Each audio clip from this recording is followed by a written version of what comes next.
नगर विकास मंत्री रहे। मैडम 2 बार रनर रही। तो ये दोनों 2020 का जो मैच ये लोग खेल रहे थे ना, आप उठा कर देख लिए 10 साल में आपके चैनल में कहीं होंगे, एक शब्द भी कभी जो विधायक उनके खिलाफ नहीं बोला गया। शहर की समस्याओं को लेकर एक शब्द कहीं नहीं बोला गया। आपको झारखंड की 74,000 जनता ने, रांची की 74,000 विधानसभा की जनता ने आपको वोट दिया है, आप उनके बारे में एक आवाज नहीं उठाइएगा। आप देखे होंगे गर्मी के दिनों में लोग पानी के लिए तरसे, बरसात में पूरा शहर जल जमाव, पूरा शहर गड्ढों का शहर में सुविधा नाम के जीरो, नौजवान चरस अफीम ब्राउन शुगर के चपेट में है, उसके भटकाव को कौन रोकेगा? अगर ये जनप्रतिनिधि चाहते, जिस तरह चुनाव अभी आ गया है ना, नुक्कड़ सभा करेंगे, गली गली बैठक करेंगे, अगर बैठक करके प्रयास करते तो क्या होता, ये जो चरस अफीम ब्राउन शुगर है ना, उसमें रोक लगता।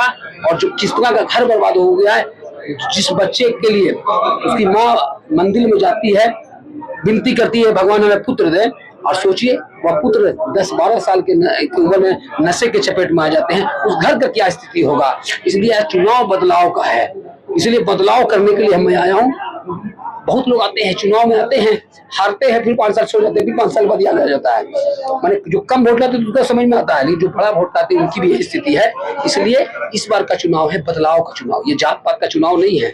और पूरा रांची इस बार मन बनाए हुए हैं, क्योंकि मैं इसी तरह प्रत्याशी बन के नहीं आ गया हूँ। 22 सितंबर को बिरला मैदान में, खुले मैदान में राजकुमारी के लिए लोगों को बुलाया, 5,000 से ऊपर लोग वहां पहुंचे और सबने कहा कि आप चुनाव लड़िए, आपको लड़ना चाहिए। रांची में इकलौता व्यक्ति आप है जो रांची की हर समस्या, कोरोना काल को याद कीजिए, इकलौता आदमी हूँ पूरे झारखंड में। पहला उम्मीदवार तो सब थे, दूसरा बार में इकलौता आदमी घाघरा घाट के नाम से डरते थे, हम बेचक जाते थे। उसी समय मोक्ष यात्रा वाहन निकाले जो अभी तक 3,000 लोगों को विभिन्न मुक्ति धाम में पहुंचाए। रांची के माननीय सांसद का फंड का 1,500-1,500 रुपए लगता है, मैंने हमारी पैसा का 1,500 रुपए उस गाड़ी का शुल्क लिया जा रहा है। सोचिए कहाँ है, बालासोर रेल हादसा कहाँ हुआ, 500 किलोमीटर दूर, हम लोग वहां गए, वहां सेवा की।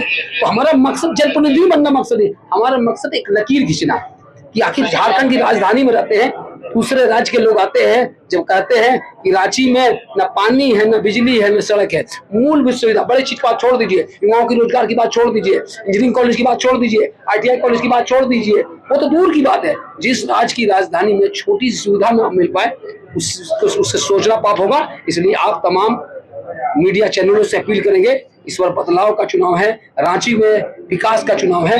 आप लोग लगातार सहयोग करते हैं, इस बार सहयोग कीजिए ताकि चोर बेईमानों को रांची से भगा सकते हैं। मैं खुले मन से दोनों का विरोध करता हूं। अब नहीं बर्दाश्त करेंगे, अब परिवर्तन होगा। और उत्तम यादव का काफिला तो सबको पता है, राष्ट्रीय व शक्ति पहाड़ से भी ऊंची संस्था है। आज हमारा संख्या 20,000 नौजवान है, जब जिसको जरूरत होगा हम लोग रांची की सेवा में खड़े रहते हैं। इसलिए चुनाव हम लोग मजबूती से लड़ रहे हैं, कम समय में भी आप देखिएगा किस तरह हम लोग चुनाव लड़ेंगे। धन्यवाद। जय प्रभातखबर.com, विश्वास वही, रफ्तार नहीं।